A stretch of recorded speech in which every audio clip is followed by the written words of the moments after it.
Welcome to Business Avenue, the portal for relevant tidbits for your career and business.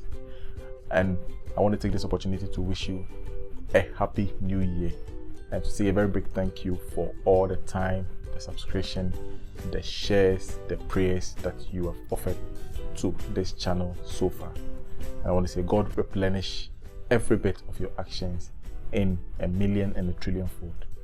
Since this is the first video we are doing in the year 2022, we want to discuss some few tidbits that we think you have to employ in your career or your business for 2022 to be meaningful. So the first we're going to share is that you need to set an objective or a goal for your career or your business.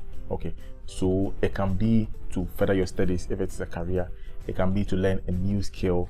For your business, it can be to expand your product. It can be to set up a new branch. It can be to increase your sales or reduce expenditures. Whatever it is, it has to be set.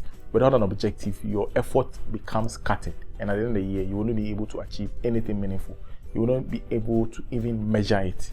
Okay, and once you're able to set the objective, it is very important that you write them down. The second is that plan in achieving the objective. Put activities in motion which becomes necessary for the set objective to be materialized. Once you put the activities in place, you have to write budget for the various activities. Also, once you have set the plan, break them down into achievable units. So if it is for a year, bring them down to maybe a month or a week and a day. Okay, so after you have broken them down into achievable units, the third is that you have to set a schedule for a day in 2022. Make sure every day has a list of activities that you have to achieve. Even if it's a social activity, you want to go for a vacation, you want to visit a friend, you want to go for a funeral, you want to go for a party, there must be a schedule attached to it. And also you must stick to the schedule no matter what. Not just write them down and put them in your shelf and not go through it. Make sure you stick to it. Don't procrastinate any activity that you have set for a particular period or time. Okay, even if it is necessary for you to postpone them, you have to make sure that the day that it goes into, you make sure it is fulfilled. The fourth tip is to manage our commendations, handle criticisms well, and be open for suggestions. Okay, when we do something very stellar and people give us the thumbs up, we should handle it in such a way that it doesn't get into our head. It doesn't cause us to settle. But what we need to do is to note the tracks that we worked on to get to where we are getting the commendations and even repeat them or improve on them. Also, when we get criticisms, we shouldn't get demoralized saying that what we are doing, people are not giving us the positive feedback, so we are going to forget about the objective that we have set. Okay, when people give you criticisms, it's two ways. You either get demoralized or you pick the notable ones out of it and work on it for your business to improve. Okay, also you have to be open to suggestions. Okay, no matter how high an expert you are, there are people that are going to have a different angle to your operations, especially your employees. Don't just shut people out because you think you are better off than them, you are well educated than them, you are more experienced than them. The next point I'm going to talk about is to learn to manage your future and the present. Okay, the future is what you're supposed to be dreaming of. So when you have a business, you want to work out the business to the point where it becomes nationally recognized. It is a dream you must hold on to. It is a vision. If you want to go international, it is good. Don't lose hold of that. Okay, if you want to have a 5,000 employee business, that is a great thing. You must hold on to it, because the dream keeps you working. The dreams keeps you to make certain sacrifices that will take you there. Without the vision, the Bible says that people perish. So it is very important you have the dream. But the present will dictate how you live or you work towards the dream. Okay, so for example, if you want to have a 5,000 employee business, but now all you have is yourself, it means that you cannot go and hire people because you think you must start living the dream. You must start working with yourself, work with what you have. If you're the only person in the business, if it means you have to sweep the place of running the business yourself, you have to do that.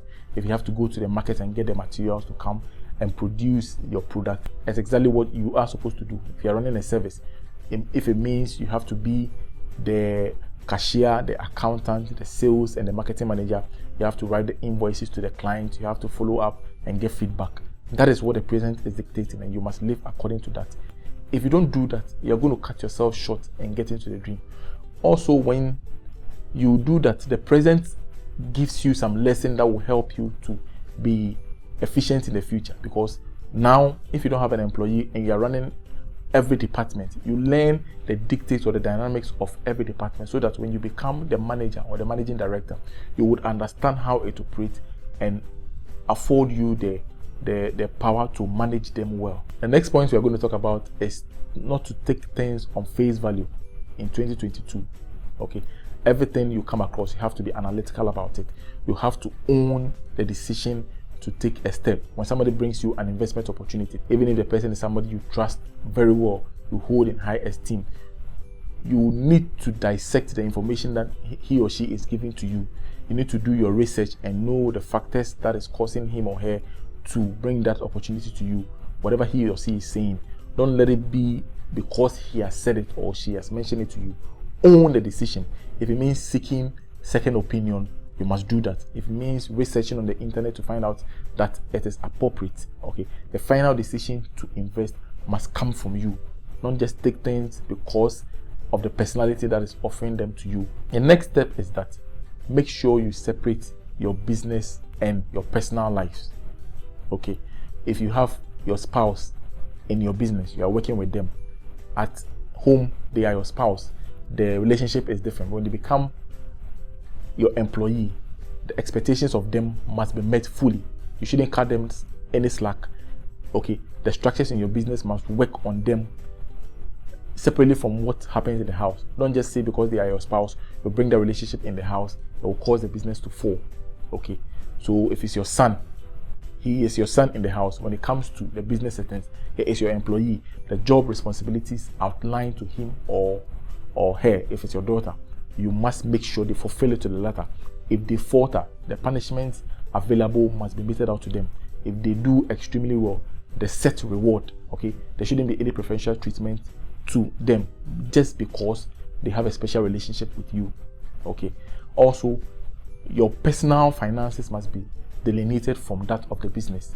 Okay, you must pay yourself and transfer that amount into your personal account.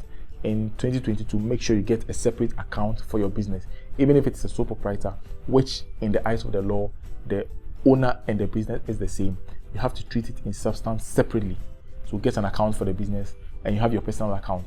Any money that you want to spend must come from your personal finances.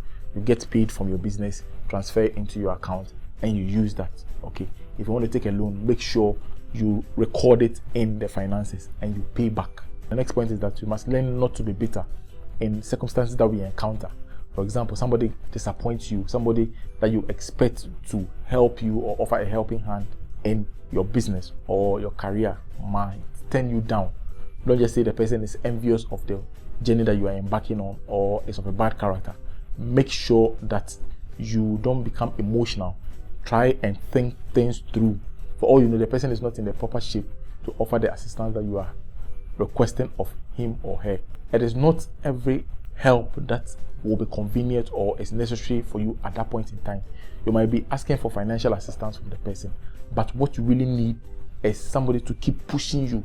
Okay, so God is going to cause that person to disappoint you. Okay, or the person's assistance is not needed at that point in time. It might be necessary in the future. So when you become emotional, you might cut that person off and cut off your future or extend it. So you analyze the situation. Even if you conclude that the person is not a good person for you, you can even keep them at arm's length. Okay, there might be something that you might need of them in the future. In 2022, we must also not allow regrets in our life. There might be some opportunities that you missed or you slacked and it slipped through your fingers in the past. You might get another opportunity now or in the future. When you come across that, don't dwell on the opportunities that you missed. Don't say, if I had done this 2 or 3 years ago, I would have been better off. Forget about that. It is in the past. Focus on the opportunity that has been availed to you. Take hold of it. Make the best use of it so that in the future, you can look back and be proud. Okay. We must also learn in 2022 to be a better version of ourselves. Okay. So our tomorrow must be a better version of our today. Even if it is 1% improvement, it is worth the while. Okay. It might mean you read an article for a day. It might mean you can get an information as little as it is. So far as you are making headway forward, it is better. The next point is that you must try and celebrate progress. Try and celebrate performance. You might not have achieved your targets. Okay, maybe at the end of the year, what you set to get to, you might not have gotten there, but you might have made some strides. If it is an education that you wanted to embark on, you have done the research about the school, you have made the application, but it came and you didn't get the funds to go through it. Once you have made the necessary steps in achieving them and you didn't get it, it is enough for you to celebrate it. Another opportunity might come, another period, and you take hold of it. Don't be heartbroken and forget about it. If it's in a business that you wanted to get maybe 20% increment in sales and you did all that is possible, you embarked on an advertising campaign, marketing drive, and you didn't get to it, it shouldn't break you down. Celebrate the movement that you made. Don't wait for the big success to come before you start throwing the handkerchief in the air and be happy. Okay, that is very essential. It motivates you to keep doing more. Success is a journey. Okay, it's a marathon, it's not a sprint. The last point we want to talk about is create an impact on somebody. Okay, be beneficial to somebody else. You have started business, you are a year older, you are 2 years older, even maybe 6 months. There might be things that you have learned that you can pass on to somebody who is up and coming. Whenever that opportunity avails itself, take hold of it and be beneficial. Be an impact or be a blessing to somebody. It can be financial, it can be an advice, it can be mentoring, it can be coaching. Okay, it can be opening your doors for somebody to come in and have an internship program. Okay, everybody has something to offer. Don't say because I don't have 5,000 cedis or dollars to offer to somebody, I'm not in a position to help. I'm waiting for my business to become bigger before I can pay somebody's fees or something. No, the word of advice that you put out there, something you learned in your business that you think people should not repeat, it can be the ladder or the lifeline that somebody needs to start or continue in their business. So try and lend a helping hand to somebody in 2022. So folks, these are some of the things that we have put together that we think we must employ and implement in our careers or in our business, which we think it will make 2022 very meaningful. At the end of the year, when we take stock of our lives, I believe that it is going to bring us success, it's going to bring us joy. We might have made some giant strides, which we'll be very proud of. Okay. Until make your way again with another episode of Business Avenue, take care of yourself and stay blessed. Adios.